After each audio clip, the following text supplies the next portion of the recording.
यूनुस का लालच, सेना से खुली टकरार। क्या बांग्लादेश में मुनीर 2.0 की तैयारी चल रही है?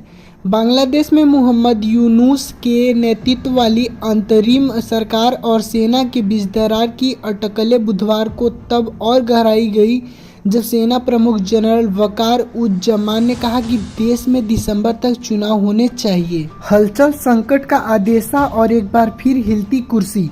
बांग्लादेश वक्त के उस मोड़ पर फिर आ खड़ा दिख रहा है जहां वो साल भर पहले दिख रहा था। पिछले 2-3 दिनों में मोहम्मद यूनुस के नेतृत्व वाली आंतरिक सरकार को कई चुनौतियां बांग्लादेश क्राइसिस का सामना करना पड़ा है, जिनमें से एक प्रमुख चुनौती बांग्लादेश की सेना भी दिख रही है। बुधवार 21 मई को बांग्लादेश के सेनाध्यक्ष COAS जनरल वकार उज़्ज़मान ने अपने अधिकारियों को भाषण देकर वहां की राजनीति को सरगर्म कर दिया है। यह ऐसे समय में हुआ जब बांग्लादेश सेना और यूनुस शासन के बीच देश में चुनाव, कानूनी व्यवस्था की स्थिति और म्यांमार के राखईन राज्य में एक मानवीय गलियारों के निर्माण को लेकर तनाव बढ़ गया है। यूनुस ने बढ़ती राजनीति और शांति के बीच अपने पद से इस्तीफा देने पर विचार किया है। मुख्य सलाहकार के आधिकारिक आवास जमुना स्टेट गेस्ट हाउस में गुरुवार शाम को एक बैठक हुई जिसमें यूनुस ने अपनी निराशा व्यक्त करते हुए दावा किया कि उनका पद पर बने रहने का कोई इरादा नहीं है और वह इस्तीफा देना चाहते हैं। यूनुस को सेनाध्यक्ष की 2 टूक और रखाइल कॉरिडोर का मुद्दा। बांग्लादेश में मोहम्मद यूनुस के नेतृत्व वाली अंतरिम सरकार और सेना के बीच दरार की अटकलें बुधवार को तब और गहराई गई जब सेना प्रमुख जनरल वकार उज़्ज़मान ने कहा कि देश में दिसंबर तक चुनाव होने चाहिए। बांग्लादेशी मीडिया की रिपोर्ट्स के अनुसार ढाका छावनी में एक कार्यक्रम में सेना के अधिकारियों को संबोधित करते हुए जनरल जमान ने कहा कि चुनाव कराने पर उनका रुख नहीं बदलेगा और केवल एक निर्वाचित सरकार ही किसी देश का भविष्य निर्धारित कर सकती है। यहाँ गौर करने वाली बात है कि यूनुस बांग्लादेश में एक अंतरिम सरकार चला रहे हैं। शेख हसीना का तख्तापलट के बाद बांग्लादेश में कोई चुनाव नहीं हुआ है। अगली लोकतांत्रिक सरकार के चुने जाने तक ही यूनुस अंतरिम सरकार चलाएंगे, लेकिन उन पर यह अब आरोप लग रहा है कि उनके मन में सत्ता में बने रहने का लालच आ गया है और इसी वजह से वह चुनाव कराने में देरी कर रहे हैं। जनरल जमान की यह टिप्पणी भी ऐसे समय में आई है जब रोहिंग्या संकट से निपटने के लिए मानवीय गलियारा स्थापित करने को लेकर उनकी अंतिम सरकार के साथ तनातनी चल रही है। प्रस्तावित रखाइन कॉरिडोर बांग्लादेश में सबसे विवादास्पद मुद्दों में से एक बनकर उभरा है। एक तरफ यूनुस इसे बनाने की बात कर रहे हैं, वहीं दूसरी तरफ सेनाध्यक्ष जमान ने इस बात पर जोर दिया कि बांग्लादेश सेना ऐसी किसी भी चीज की अनुमति नहीं देगी जो देश के संप्रभुता और भौगोलिक स्थिरता को प्रभावित करेगी। उन्होंने एक स्पष्ट संदेश दिया है कि अंतरिम सरकार चुनाव तक की गई एक अस्थायी व्यवस्था मात्र है। सेना प्रमुख ने कहा कि उन्हें की जा रहे किसी भी सुधार की जानकारी नहीं है क्योंकि इस बारे में उनसे चर्चा नहीं की गई है। विशेषज्ञों ने कहा कि यह टिप्पणी अंतरिम सरकार के चट्टोग्राम बंदरगाह पर न्यू म्यूरिंग कंटेनर टर्मिनल NCT के परिचालक नियंत्रण को विदेशी संस्थाओं को ट्रांसफर करने के सुझाव का संकेत देती है। जनरल जमान का कहना है कि ऐसा निर्णय एक राजनीतिक सरकार द्वारा लिया जाना चाहिए। हालांकि दूसरी तरफ अंतरिम सरकार ने सेना के साथ मतभेद की खबरों से इनकार किया है। यहाँ संकेत साफ मिल रहा है कि बांग्लादेश के सेनाध्यक्ष इस अंतरिम सरकार के साथ तालमेल मिलाकर नहीं चलने वाले।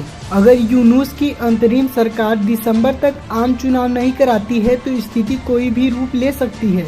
सेना के हाथों तख्तापलट तक हो सकती है या पाकिस्तान में जिस तरह आर्मी चीफ आसिम मुनीर का कंट्रोल है वैसा बांग्लादेश में जनरल वकार उज़्ज़मान का भी देखने को मिल सकता है। संभवतः यह भी है कि अगले कुछ दिनों में यूनुस अपना पद छोड़ दें। चुनाव कराने का मुद्दा। अगस्त 2024 में शेख हसीना को सत्ता से बाहर निकालने का काम बांग्लादेश के छात्र आंदोलन ने किया था। आंदोलन के बाद नाहिद इस्लाम महफूज आलम और आसिफ साजिब भुइया सहित कई छात्र नेता अब राजनीतिक नेता बन गए हैं। उन्होंने अब यूनुस के साथ बंद कमरे में चर्चा की। यूनुस ने दावा किया कि बांग्लादेश नेशनलिस्ट पार्टी बीएनपी उन पर चुनाव में देरी कराने का आरोप लगा रही है। बीएनपी इस समय बांग्लादेश में बहुत मजबूत स्थिति में है। उसका जुडिशरी से लेकर प्रशासन और सड़क तक पर भी कंट्रोल है। यूनुस ने कथित तौर पर कहा कि वह ऐसी स्थिति में पक्षपातपूर्ण चुनाव नहीं कराना चाहेंगे, क्योंकि अभी चुनाव हुए तो सरकार बनने के लिए एक पार्टी का पलड़ा बहुत भारी होगी। वहीं बीएनपी की स्थायी समिति के सदस्य खंडाकर मोर्सफर हुसैन के अनुसार पार्टी ने राष्ट्रीय सुरक्षा सलाहकार खलीलुर रहमान के साथ अंतरिम सरकार के सलाहकार आसिफ महमूद, सोजीब भुयान, महफूज आलम को हटाने की मांग की है।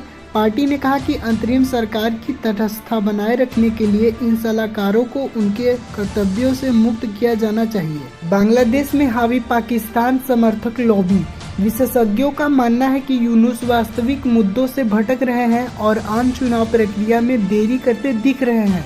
कोई लोकतांत्रिक जनादेश नहीं होने के कारण छात्र सलाहकारों और पाकिस्तानी समर्थक कट्टरपंथी इस्लामी पार्टियों द्वारा समर्थित यूनुस सुधारों को आगे बढ़ाने की आड़ में बांग्लादेश की राजनीति को खतरे में डाल रहा है। एक अधिकारी ने कहा, इसमें कोई संदेह नहीं कि बिना किसी राजनीतिक जनादेश के यूनुस लोकतंत्र और सुधारों से बुरी तरह पीछे हट रहे हैं। विपक्षी दलों को तेजी से दबा रहे हैं, असहमत को दबा रहे हैं, मीडिया पर प्रतिबंध लगा रहे हैं और जमात सहित कट्टरपंथी पाकिस्तानी समर्थक इस्लाम समर्थक लॉबी का समर्थन कर रहे हैं। यूनुस सरकार की हालिया कार्रवाइयां कहीं अधिक जटिल और परेशान करने वाली तस्वीरें पेश करती हैं। विशेषज्ञों के अनुसार लोकतंत्र की आड़ में एक सांप्रदायिक चरमपंथी गठबंधन को वैध बनाने का परोक्ष प्रयास किया जा रहा है। जमात और उसके सहयोगियों सहित कट्टरपंथी इस्लामवादियों का प्राथमिक लक्ष्य किसी भी कीमत पर यूनुस को सत्ता से बनाए रखना है, क्योंकि यूनुस ही अब राजतंत्र में फिर से प्रवेश करने की उनकी एकमात्र उम्मीद है। हालांकि पर्यवेक्षकों का मानना है कि यूनुस का सत्ता पर कब्जा करने का सपना तेजी से टूट रहा है। बांग्लादेश में आतंकवादियों को खुली छूट। यूनुस के शासन में ढाका ने चुपचाप दक्षिण एशिया के कुछ सबसे घातक आतंकवादी संगठनों से जुड़े व्यक्तियों को रिहा किया है, जिनमें जमात उल मुजाहिदीन बांग्लादेश JSMB, हरकत उल जिहाद अल इस्लामी हुजी, अंसारुल्लाह बांग्ला टीम SCVT और हिज्ब उत तहरीर शामिल हैं। इन समूहों को लंबे समय से न केवल बांग्लादेशी सरकार द्वारा बल्कि अंतर्राष्ट्रीय आतंकवाद विरोधी ढांचे द्वारा भी ब्लैकलिस्ट में डाल दिया गया है। राजनीतिक रूप में अपरिपक्व यूनुस ने वैचारिक रूप से प्रतिबंध सैकड़ों उग्रवादियों को रिहा कर दिया, जिनमें से कई के पास डिजिटल पहुंच, स्लीपर नेटवर्क कनेक्शन और सहानुभूति रखने वाले लोग हैं, जिससे न केवल बांग्लादेश में बल्कि भारत के कमजोर पूर्वोत्तर में भी निष्क्रिय चरमपंथी सेल्स के पुनर्जीवन होने का खतरा है। एक विश्लेषक ने कहा, यूनुस स्वतंत्र नहीं लेकिन पश्चिम और पाकिस्तान समर्थक कट्टरपंथी इस्लामवादियों के कर्जदार हैं। यूनुस के बिना बांग्लादेश को देखना बेहतर होगा, जो मुट्ठी भर लोगों और उन्हें सहारा देने वाले पश्चिम पर अत्यधिक निर्भर है। उनके कई मौजूदा फैसलों ने बांग्लादेशी समाज को गहराई से विभाजित कर दिया है।